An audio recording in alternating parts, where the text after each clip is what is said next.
Hi everyone, সবাই কেমন আছো? আশা করি সবাই ভালো আছে। সবাইকে শুভ দুপুর। এখন দেখো খেতে বসে পড়েছি। আর আজকে রান্না হয়েছে, দেখো এটা হচ্ছে কাঁঠালের দানা, পুঁই শাক, আলু দিয়ে তরকারিটা একটুখানি আছে, কারণ সকালে তোমাদের দাদাভাই খেয়েছি, আমি খেয়েছি, আর অল্প করে করেছিলাম। তো শরীরটা ভালো নেই, যা করে এইটুকু আনাজ ছিল ঘরে, এইটুকু দিয়ে তরকারি করেছি। আর এই দেখো শাক সেদ্ধ, কিন্তু আজকে আর খাবো না ফুলে ফেলে শাক সেদ্ধ। আর এই যে এই দুধ দিয়ে আমরা খাবো, আমি খাবো, আমরা নয়। তো যেহেতু আমার ছেলে বাড়িতে নেই, সবসময় আমরা বলে অভ্যাস হয়ে গেছে, যেহেতু ছেলে আমার সাথে সবসময় থাকে।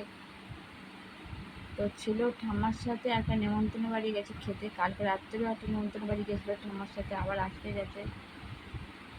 তো ওই জন্য আমি আজকে একা, আমরা বলতে পারলাম না। তো যাই হোক, তোমরা খাওয়া দাওয়া করে নাও, আমি খাওয়া দাওয়া করে নিই। খুব খিদে পেয়েছি, যেটুকু হয়েছে যেটুকু তো খেতে হবে না, তো খেয়ে নিই। টাটা, পরে আবার দেখা হচ্ছে নেক্সট ভিডিওতে। আর সবাই একটু সাপোর্ট করো, সাবস্ক্রাইব করো, নাহলে এমনি ভালো লাগবে ভিডিও বানাতে, বলো। এমনি শরীর ভালো না, যদিও একটু ভিডিও বানাই নিজের ইচ্ছাটা যাতে ভালোভাবে জাগে, সেটা তোমরা একটু সাবস্ক্রাইব, লাইক, কমেন্ট করো প্লিজ। টাটা।